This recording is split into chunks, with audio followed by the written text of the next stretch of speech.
Hi friends, welcome to English Study Point. Friends, today in this lecture I am going to discuss with you another literary movement that is theater of absurd. So friends, अगर हम dictionary में absurd का meaning checkout करें तो absurd का मतलब होता है फुलिश या फिर ऐसी कोई चीज़ जिसे जो है सीरियसली ना लिया जाता हो. So the thing which is not taken seriously is absurd. And ये जो थिएटर ऑफ एब्सर्ड है, ये एक तरीके की मूवमेंट है जो कि पूरे यूरोप में जो है शुरू हुई थी 1950 के टाइम पर. एंड इस मूवमेंट की जो एंडिंग थी वो 1980 में ये मूवमेंट जो है ख़त्म हो गई थी. कॉन्टिन्यूसली जो है 30 ईयर्स तक जो है ये मूवमेंट चलती रही.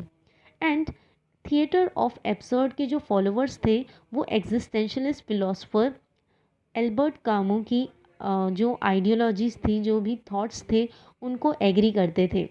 सो फ्रेंड्स, मैं इस चीज़ को फिर से रिपीट करना चाहूँगी कि जो थिएटर ऑफ एब्सर्ड के फॉलोअर्स थे वो एग्जिस्टेंशलिस्ट फिलोसफर एल्बर्ट कामू की आइडियोलॉजीज़ को जो है काफ़ी ज़्यादा फेवर किया करते थे या फिर एग्री करते थे.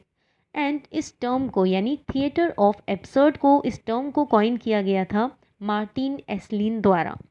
देन अब बात आती है कि ये जो थिएटर ऑफ एब्सर्ड ये टर्म है ये कैसे डिराइव हुई.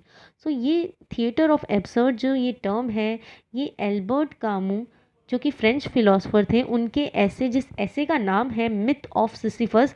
एंड इस ऐसे को जो है यानी मिथ ऑफ सिसिफस को एल्बर्ट कामू ने 1942 पर के टाइम पर लिखा था. सो इससे जो है इस ऐसे से ये टर्म डराइव हुई थी एंड इस टर्म को जो है कॉइन किया गया था मार्टिन एस्लिन द्वारा. सो फ्रेंड्स, इस चीज़ को जो है ये चीज़ आपको क्लियर होनी चाहिए.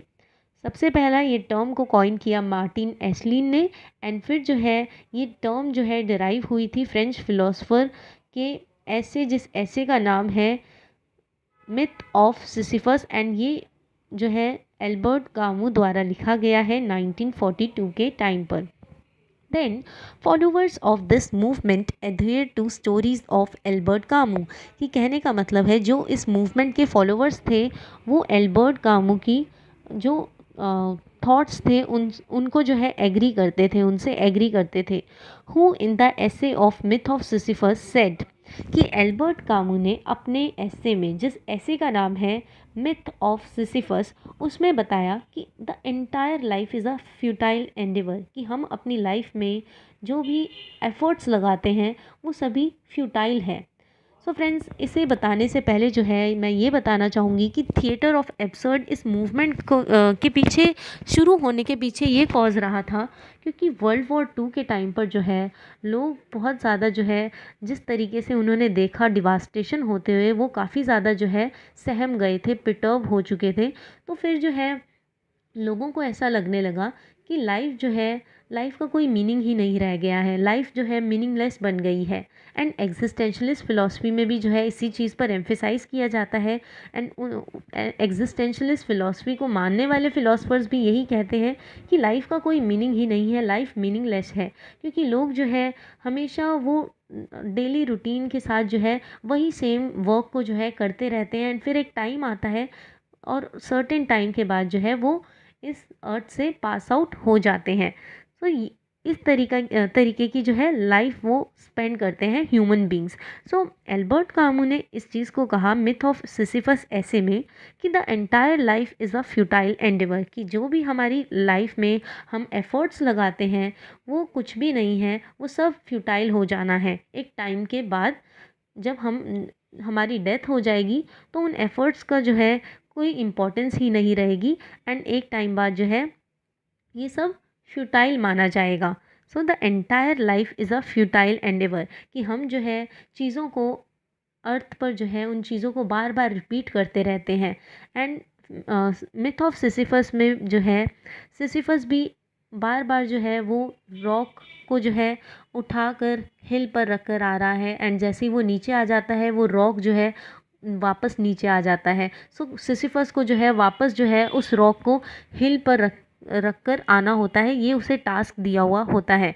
सो ये क्या है, ये फ्यूटिलिटी शो कर रहा है कि हम भी जो है अपनी लाइफ में अगर हम देखें तो हम भी जो है चीज़ों को रिपीट करते रहते हैं, बार बार वही चीज़ करते रहते हैं, वही टास्क करते रहते हैं और रिपीट करते ही जाते हैं।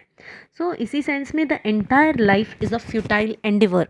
Men's quest for meaning and truth is futile. कि जिस ह्यूमन बींग्स जो है जिस चीज़ के यानी इस अर्थ पे आकर जो है मीनिंग और ट्रुथ को सर्च करते हैं, वो कुछ भी नहीं है बल्कि एक फ्यूटाइल एफर्ट्स जो है वो लगा रहे हैं मीनिंग और ट्रुथ को ढूंढने में।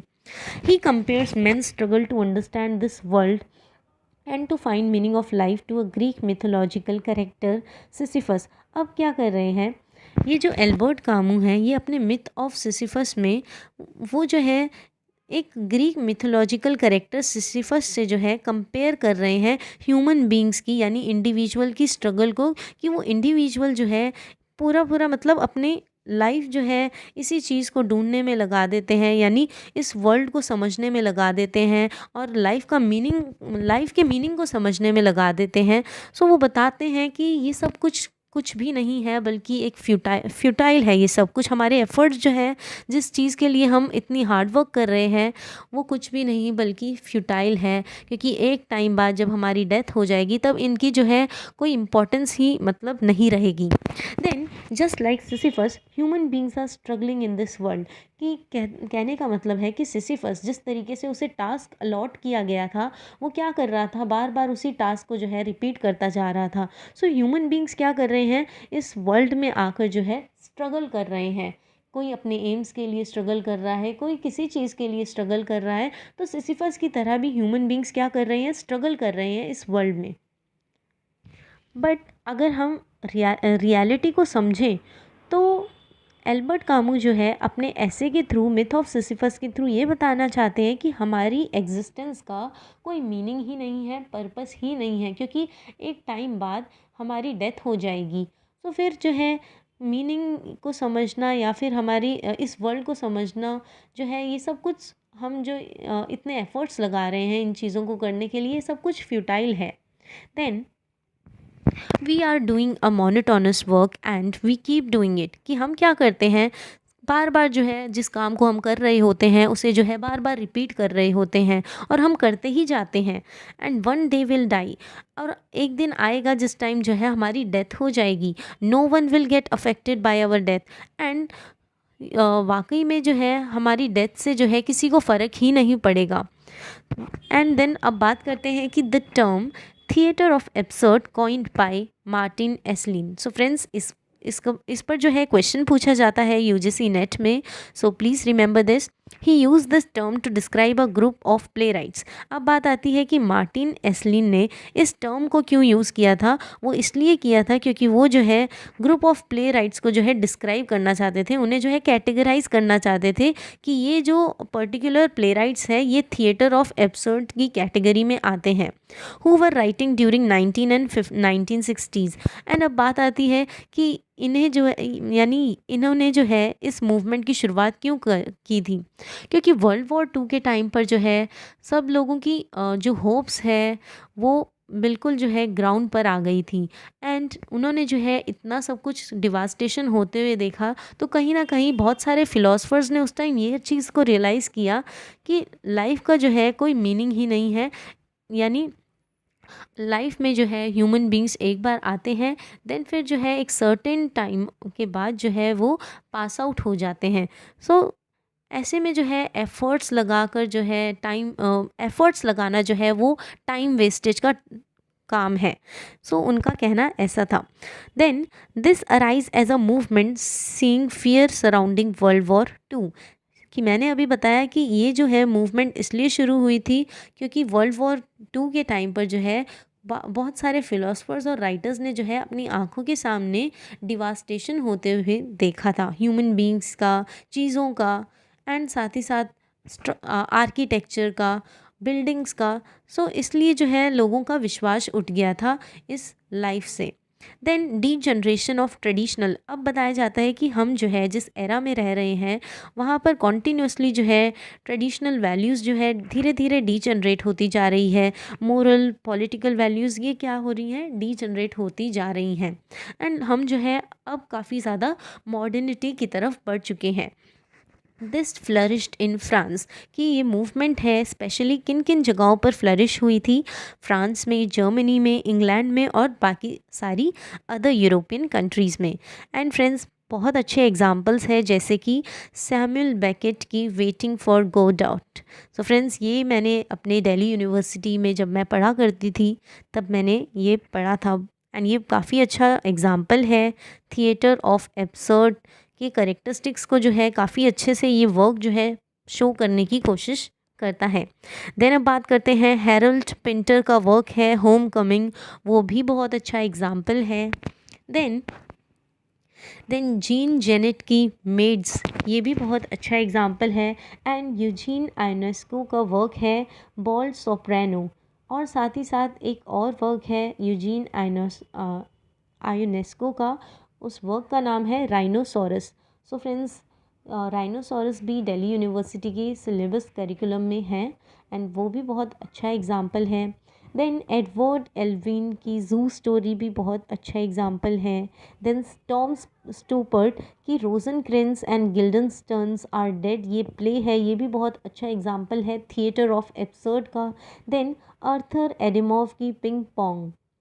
देन नेक्स्ट है actions do not proceed logically, कि एक्शंस जो होते हैं इस तरीके के अगर हम देखें कि जो वर्क्स जो है थिएटर ऑफ एब्सर्ड पर की करेक्टरिस्टिक्स पर बेस्ड है, तो हम देखते हैं कि उन टेक्स्ट में जो एक्शंस है उनका जो है कोई लॉजिकल सेंस नहीं होता है।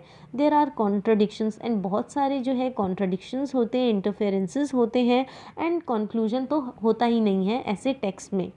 Then audience enable to understand full meaning of event, कि ऑडियंसेस, क्योंकि इवेंट्स जो होती है ऐसे जो टेक्स्ट होते हैं उनकी कोई बिगनिंग मिडल और एंडिंग नहीं होता, पर्टिकुलर इवेंट्स नहीं होती, ना क्रोनोलॉजी होती, तो लोग जो है समझ नहीं पाते, ऑडियंस समझ नहीं पाती कि इन टेक्स्ट में जो है क्या मीनिंग कन्वे करने की कोशिश की जा रही है। और हम जो है करेक्टर्स को अंडरस्टैंड ही नहीं कर पाते, क्योंकि जिस तरीके से करेक्टर्स जो है शुरुआत में दिखाए जाते हैं, जिस तरीके का वो टास्क करते हैं और एंडिंग में भी वो उसी तरीके का टास्क मतलब कैरी ऑन करके रखते हैं, तो हमें समझ नहीं आता करेक्टर्स भी क्या मतलब पोर्ट्रे करने की कोशिश कर रहे हैं। Then time place of the play is not made usually clear, कि बताया जाता है कि टाइम और प्लेस जो है प्लेस का वो भी क्लियर नहीं होता है। इवेंट्स अकर विदाउट नॉर्मल मोटिवेशन, कि इवेंट्स जो होती है ऐसे टेक्स्ट में अगर हम देखते हैं तो इवेंट्स भी जो है उनकी कोई क्रोनोलॉजी नहीं होती, कभी भी कुछ भी किसी भी इवेंट को जो है डाल दिया जाता है एंड हमें जो है बिल्कुल कॉम्प्रीहेंड करना मुश्किल हो जाता है। Randomly people are doing things, and लोग जो है रेंडमली किसी भी चीज़ को जो है किसी भी टास्क को कर लेते हैं एंड बिना किसी मोटिवेशन के। Then dialogue appears sometime to counter what is happening on stage, and then lot of allegories and symbolic representation, कि जो भी वर्ड्स होते हैं वो जो है एलिगरीज होती है या फिर कुछ ना कुछ सिम्बॉलिकली रिप्रेजेंट करने की कोशिश करती हैं, एंड ऐसे में जो है किसी भी करेक्टर का डेवलपमेंट नहीं होता। प्लीज़ रिमेंबर दिस, कि ऐसे टेक्स्ट में जो है हमें ये देखने को मिलता है कि करेक्टर की डेवलपमेंट नहीं होती है, क्योंकि जो करेक्टर जिस मतलब शुरुआत में जिस तरीके का टास्क कर रहा होता है वही सेम वो टास्क जो है एंडिंग तक रिपीट करता रहता है। सो इसी सेंस में करेक्टर की डेवलपमेंट भी नहीं होती है। Characters are often out of harmony, characters जो होते हैं वो हारमोनी में नहीं रह रहे होते हैं, क्योंकि उन्हें जो है लाइफ जो है मीनिंगलेस लगती है, उन्हें जो है लाइफ में कोई पर्पस ही नहीं दिखता अपना, और वो जो है अपने आप को जो है इस वर्ल्ड से, जिस वर्ल्ड में वो रह रहे होते हैं उन लोगों से जो है अपने आप को आइसोलेट करके चलते हैं, एलिनिएट करके चलते हैं। लॉन्ग पॉजेज बिटवीन डायलॉग्स, की डायलॉग्स के बीच में लॉन्ग पॉजेज होते हैं। This movement ended when baked died, कि इस मूवमेंट को जो है तब एंड हुई थी जब सैमुअल बैकेट की डेथ हो गई थी 1989 में। Mark close of this movement popularity, and तभी से जो है इस मूवमेंट की एंडिंग हो गई थी जिस टाइम पर बेकेट की डेथ हो गई थी। देन फ्रेंड्स अब जो है कुछ करेक्टरिस्टिक्स के बारे में बात करते हैं। सो फ्रेंड्स ऐसे थिएटर ऑफ एब्सर्ड जो ड्रामास होते हैं वो एंटी करेक्टर्स होते हैं, जैसे कि in waiting for Godot characters do not have a personality. So ऐसे में हम देखते हैं कि करेक्टर्स की जो है कोई पर्सनालिटी नहीं होती है। करेक्टर्स जो है सिर्फ और सिर्फ करेक्टर्स होते हैं, उनका सिर्फ और सिर्फ नाम होते हैं, बट उनकी कोई पर्सनालिटी नहीं होती है।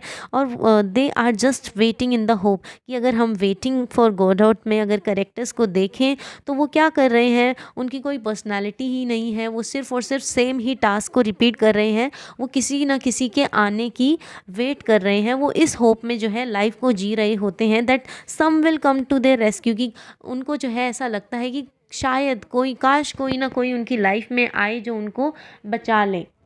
देन सेकंड करेक्टरिस्टिक्स है वो एंटी लैंग्वेज है, यानी ऐसे ड्रामास की जो लैंग्वेज होती है बहुत कॉम्प्लेक्स होती है, जो कि ऑडियंस जो है ऑडियंस को समझना या फिर कॉम्प्रीहेंड करना बहुत मुश्किल हो जाता है। देन अब बात करते हैं anti drama. We found no shifts in these dramas, कि हम जो है देखते हैं कि ऐसे ड्रामास में कोई शिफ्ट नहीं होते हैं, यानी चेंजेस नहीं होते, बदलाव नहीं होते। Characters kept on performing same thing from beginning till the and, कि हम देखते हैं जैसे वेटिंग फॉर गॉडॉट में अगर करेक्टर्स जैसे व्लादिमीर और एस्ट्रोजन वो क्या कर रहे हैं, वो सिर्फ और सिर्फ सेम ही टास्क को परफॉर्म कर रहे हैं, यानी टास्क उनका ये है वेट करना, एंड वो इस होप में लाइफ को जी रहे हैं कि कोई शायद काश कोई ना कोई उनकी लाइफ में आए ऐसा कि उन्हें बचा लें। Till the end like in waiting for Godot they kept on waiting. Then anti plot, ये जो फोर्थ करेक्टरिस्टिक है थिएटर ऑफ एब्सर्ड ड्रामा का, वो है एंटी प्लॉट, यानी ऐसे ड्रामास में जो है कोई बिगनिंग नहीं होती, कोई मिडल नहीं होता और ना ही कोई एंडिंग होती है।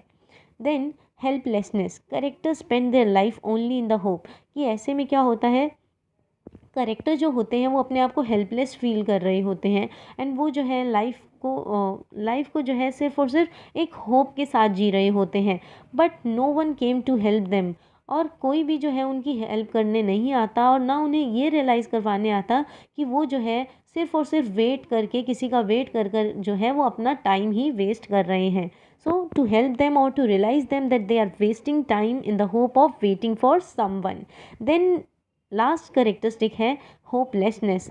सो characters have no hope towards life, की कहने का मतलब है कि करेक्टर्स को जो है कोई होप ही नहीं रहती है लाइफ के रिगार्डिंग।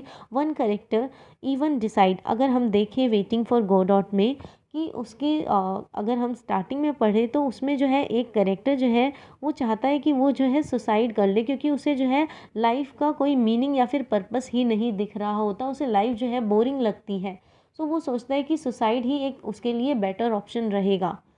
देन फ्रेंड्स इसी के साथ ये लेक्चर ओवर होता है, and friends please don't forget to like, share, comment and subscribe. Hope this lecture will help you in your UGC NET English literature exams. Thanks friends for watching.